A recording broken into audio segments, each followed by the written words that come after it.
bakit sumablay ang aksyon ng Interior Secretary Jessie Robredo. Mismong sinusunod ng media sa oras ng krisis tulad These talents are really worthwhile to acquire. Ito bang estilong ito ng leadership ni Pangulong Noynoy, kung matatawag siyang style, no?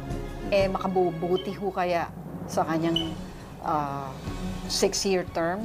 They're still on the job training phase. opisyal ng gobyerno ang maituturing na anak ng huwete. The DILG Secretary is tasked with in terms of solving the problem of wetting. Sagot pa ni President Aquino is that ayaw niyang maniwala ng 2 million kasi daw masyadong malaki daw ang kinikita sa wete. Ano yun?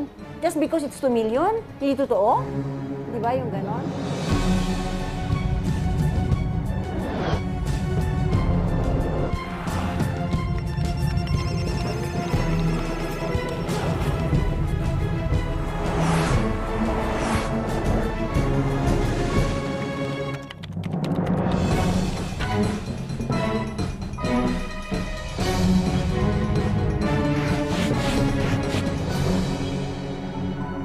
At ang pagiging tapat sa sinubukan natin tungkulin bilang lingkod bayan.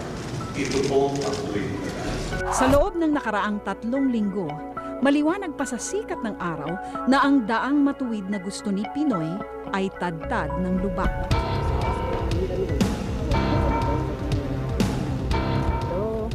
Hindi pa nakakabangon ang gobyerno sa natamong black eye dahil sa hostage crisis noong August 23, may isang bago pero matandang issue naman ang muling bumubulabog sa Malacanang, ang talamak na weteng sa buong bansa.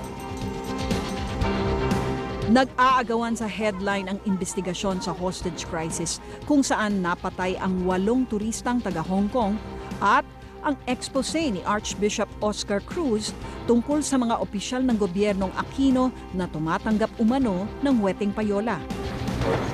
Sa parehong istorya, tinutulig sa hindi lang ang mga pinagkakatiwalaan opisyal, kundi ang liderato mismo ni Pangulong Noynoy. At the end of the day, I am responsible for everything. At sa isang press conference, buong giting na pinaalala niya sa lahat ang pinasikat na linya ni dating US President Harry Truman, "The buck stops here." Ngunit, sapat na kaya ang ganitong mga salita? Dalawang maiinit na issue na bumabagabag sa gobyerno. Hihimayin natin ngayon sa Journal. Bakit magkakasalunga ang pahayag ng Magkukulang ba ito ng mga pinagkatiwalaan ni Pinoy o problemang nag-ugat mismo sa opisina ng Pangulo? Ano ang implikasyon nito sa ipinangakong biyahe natin sa daang matuwid?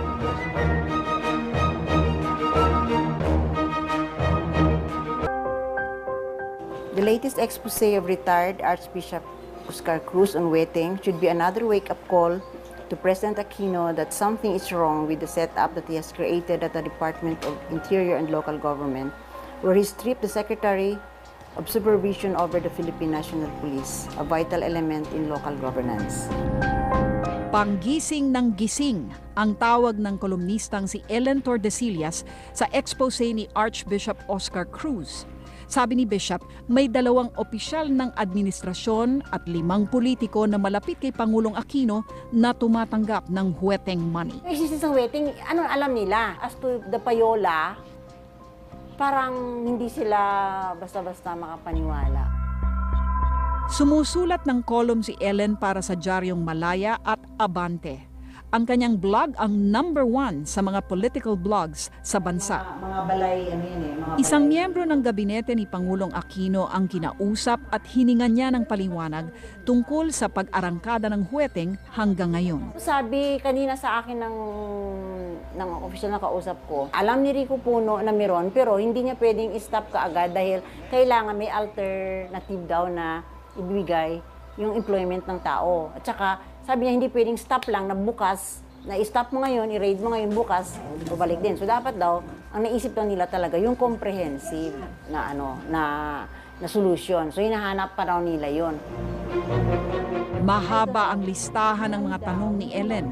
Kung inaamin ni Undersecretary Puno na may nag-alok sa kanya ng weteng money, ano ang ginawa ng opisyal? Bakit kailangang maghintay ni Pinoy na pangalanan ni Bishop Cruz ang mga tauhan niyang tumatanggap ng suhol sa wedding bago kumilos? Pag nilalabanan mo ang wedding, magtago ko na sa pinanggalingan mo. Sang-ayon ang kolumnista sa sinasabi ni Bishop Cruz na hindi mamamayagpag ang wedding kung walang protection money. Bakit parang hindi makapaniwala si Pinoy na may nagaganap na suhulan? Common sense yan, di ba? So kung may protection, sinong tumatanggap? Alam naman natin nung panahon ni Erap, si Erap, di ba? Tsaka even before that, alam naman natin yun na kung sino. So even ng panahon ni Gloria, di ba? So ngayon, sino ngayon ang tumatanggap? Huwag mo sabihin sa akin na hindi na sige ang patuloy yung wedding, walang tumatanggap, di ba? Hindi ba naisip ng mga tao ni Noynoy yun? Sa pakikipag-usap ni Ellen sa opisyal ng Malacanang, tinanong daw siya kung sino ang tinutukoy ni Bishop Cruz sa expose. Tumanggi siyang magbigay ng pangalan katulad ng unang pagtanggi ng pari. Pasalamat ka nga, may nagbigay na ng tip. Ang sagot pa ni President Aquino is that ayaw niyang maniwala. Yung 2 million daw, drop in the bucket lang. So, ano yun? Just because it's 2 million? Hindi totoo? There is no eagerness and urgency to act on the expose of Archbishop Cruz. Damage control. Parang ganun yung reaction nila. Mas marami pang problema ang bansa na mas nangangailangang pagtuunan ng pansin sa ngayon. Ganon pa man, sabi ni Ellen, naniniwala siyang sincere si Pinoy sa kagustuhang tuldukan ang korupsyon. Ang nakikita niyang problema ay ang estilo ng Pangulo mismo.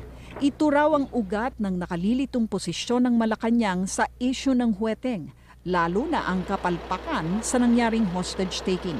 Sa parehong issue, tila bugbog na naman ang pulisya at ang DILG. You have a DILG secretary na wala naman palang power over the police. Sabi kasi ni Noynoy, local government lang daw confined si Secretary Robredo. Paano ang progress ng local government samantalang yung peace and order situation is a vital component in the local communities.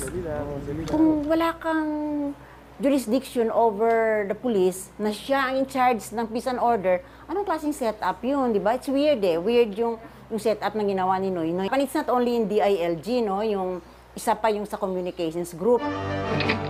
Ang kapangyarihan sa DILG ay hinati kina Robredo at Puno. Bakit niya kinuha si Rico Puno? Dahil friend niya, gun buddy, at saka siya yung may connect sa PNP. Just because you're a friend of people in the PNP doesn't make you a good administrator. Ang communications group naman ay ipinaubaya kina Secretary Herminio Coloma, Secretary Ricky Carandang, at Secretary Edwin Lacerda. Nandun na naman papasok ulit yung faction na naman sa gobyerno niya, which is the Balay Group and the Summer Group. Nagko-contest sila kung sino magdo-dominate sa government ni Noynoy. Nandun na-highlight yung weakness ni Noynoy as a leader. Kasi dapat kasi pag leader ka, marunong ka dapat you have the guts and the spine to decide, di ba? Hindi pwedeng you please everybody. Sabi nila, dapat kasi unity. Dapat sabi nila kasi dapat isa lang. Yung joke nga ni Dick Balay, dapat mag-unite ang Samar at saka yung Balay. Pag unite mo, sablay. Nagtagal si Pinoy sa pagpili ng mamumuno sa DILG at Communications Group. Naghanap raw ang Pangulo kasi ng Solomonic Solution sa nag-aagawang puwersa. Naintindihan ba niya yung Solomonic Solution? Ano ba yung Solomonic? It came from dalawang babae na nag-claim ng baby, di ba? Nung isa. So, how did Queen Solomon decide on it? Sabi niya, I will cut the baby into half. Tapos, yung isang mother nagsabi na, wag, kasi hindi na bali, mawala ako, ganon. Tapos, mawalan ako, basta wag mong i-cut yung baby. Tapos, so King Solomon said, so you are the mother, di ba? Parang ganon. So, wise ang decision niya. Ang ginagawa ni Noynoy, he tries to please everybody. Watak-watak na yung baby mo doon. Parang ganon. Ayon kay Ellen, hindi lang Balay at Samar groups ang mga paksyon sa palasyo. May iba pa raw grupo na hindi mahindian ni Pinoy, tulad ng kanyang mga kaklase at mga kapatid. Hindi bago ang pagtatalaga ng Pangulo ng mga tao mula sa iba't ibang paksyon sa iba't ibang departamento ng pamahalaan. Ginawa raw ito ni na Pangulong Estrada at Arroyo para magbantayan ang mga magkakaaway sa mga ahensya at magsumbong kung anong nangyayari. Pero iba ang motibasyon ni Pangulong Aquino, sabi ni Ellen. It stems from weakness, from the inability to decide. Tsaka to please everybody, try to accommodate everybody. Nandun yung goodness of the heart niya. Tsaka I don't attribute to him yung pagka-scheming, di ba? Pero kulang sa wisdom, tama yung fundamental. Sa competence, doon ako may problema sa kanya. Really, yung worthwhile. Ang pangamba ni Ellen, magkakapatong-patong ang problema ng bansa kung di magbabago si Pinoy. Malungkot man ang nangyari sa Quirino Grandstand noong August 23, may naging magandang bunga naman daw ito. Lumabas ang tunay na sitwasyon sa DILG. Hindi natin alam kasi akala natin kasi si Robredo, secretary. Sa akin, maganda rin na lumabas this early. Kasi wake-up call ba? It gives President Aquino the opportunity to wake up and reform. Cure niya yung mga mali. Ewan ko kung meron talaga magpapatukso ng ganun. Pero may tanong pa rin si Ellen pagkatapos madinig na buo pa rin ang kumpiyansa ni Pinoy kay Undersecretary Puno. Sabi ko nga, nagising ba? Isang imahe ng PNP dahil sa kapalpakan ng... Nadagdagan pa ang pag-aalinlangan ng kolumnista nang madinig ang speech ni Pinoy sa turnover ceremonies ng Philippine National Police pagkatapos ng pagreretiro ni PNP Chief Jesus Versosa. Ano daw, may integrity, principled, mahusay daw yung palakad. Hindi ko maintindihan. Paano yung mag-integrity? Nandiyan yung Euro Generals na issue, di ba? Itong wetting. PNP chief ka, nag-proliferate yung wetting. Alam mo namang, supposedly, ang ng boss mo is, di ba, against wetting. Tapos, sabihin mo, magaling yung kanyang pamalakad. It's like Gloria praising Palparan. Wala pang PNP chief na nagtagumpay sa kampanya laban sa huweteng na matanda pa sa ating mga lola. Ilang pangulo na ang nangakong tatapusin ang sugal na nagpapayaman lang sa mga huweteng lord at protector nila habang nagsasamantala naman sa mga mahihirap.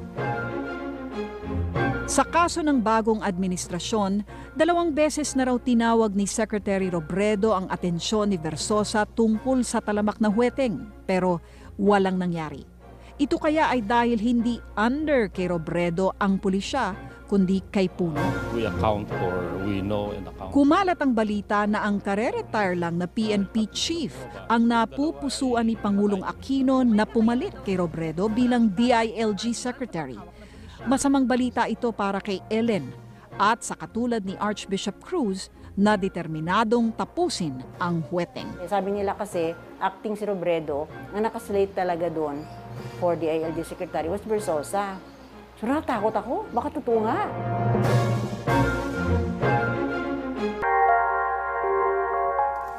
The announcement of President Aquino that he was taking direct control of the Philippine National Police means that the chief finally decided to make it clear that whatever was the previous or the current situation, the buck stops at his desk.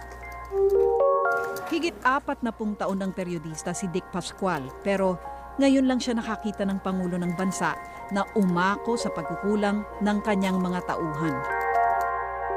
Magkahalong pagtataka at pagkadismaya ang tono ng kanyang column sa Philippine Star tungkol sa pagsalo ni Pinoy ng sisi sa madugong pagtatapos ng hostage-taking sa Quirino Grandstand noong August 23. Bakit ganun nangyari? It was the President himself na inaako yung responsibility.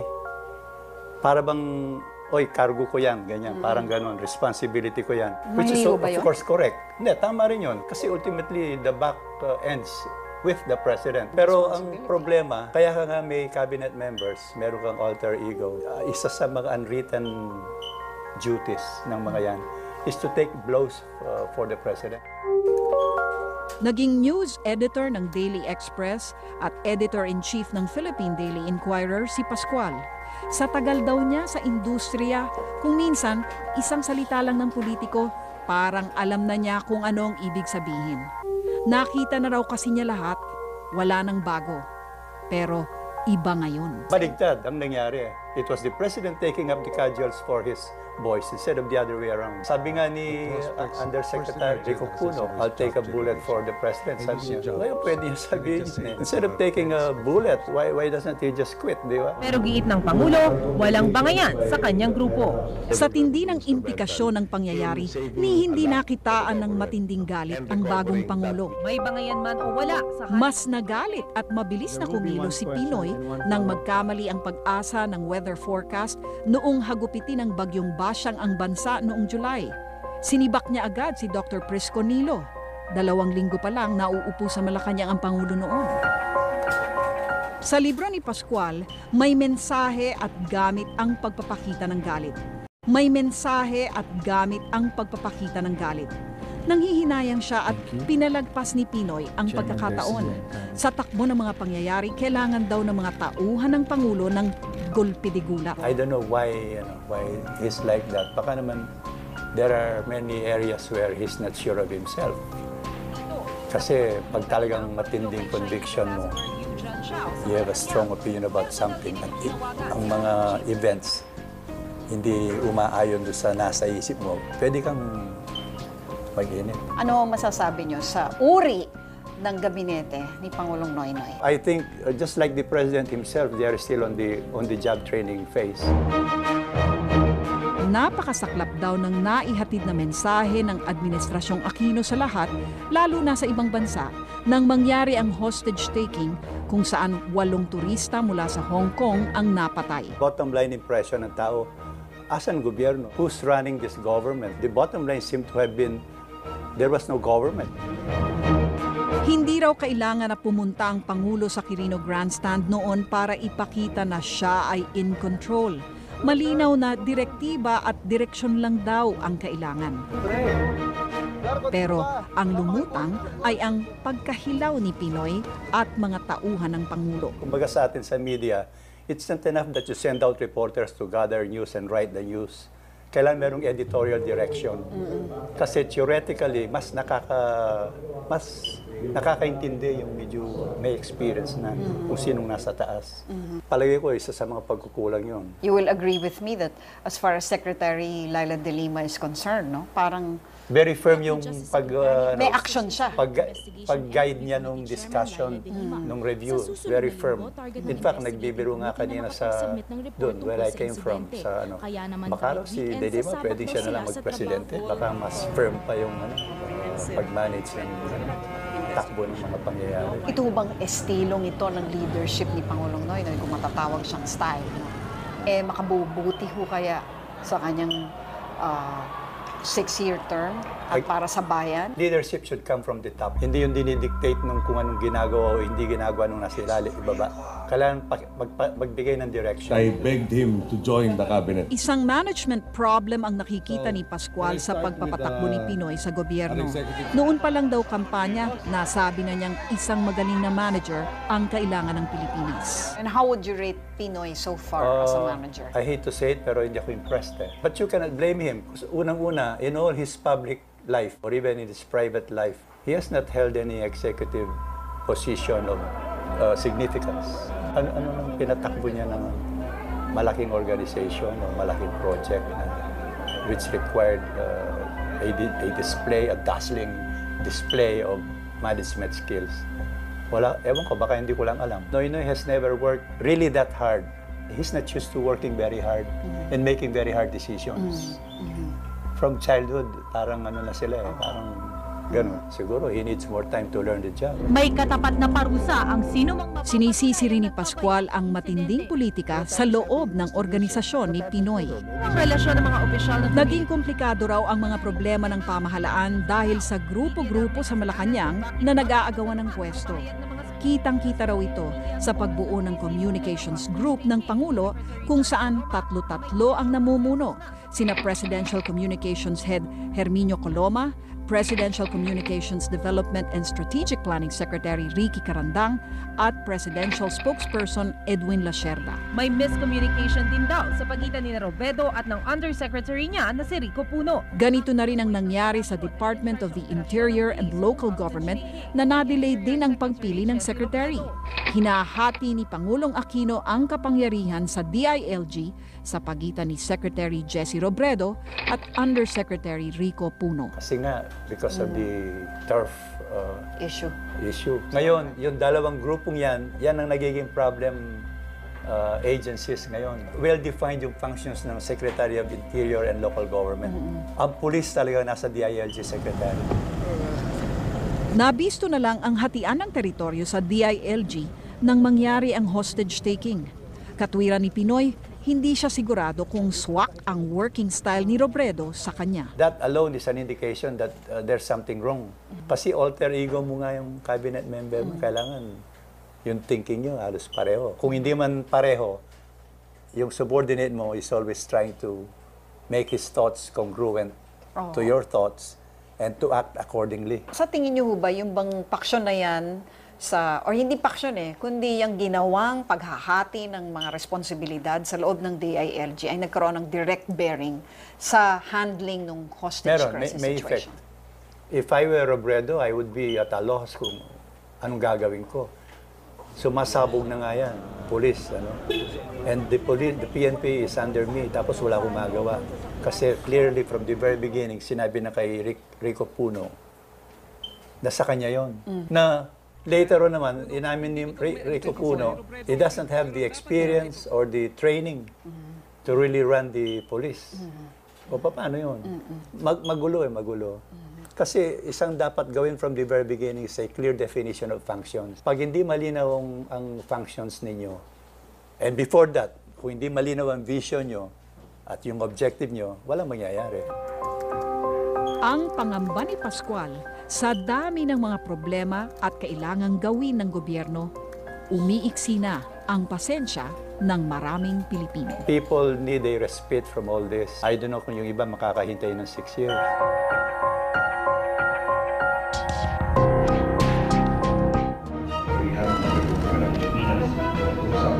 Kahit daw ang daan patungong langit ay batbat ng masamang hangarin. Talagang maling-mali. Doon na talagang naubos na yung pasensya ko. Hindi rin siguro naiiba ang daang matuwid.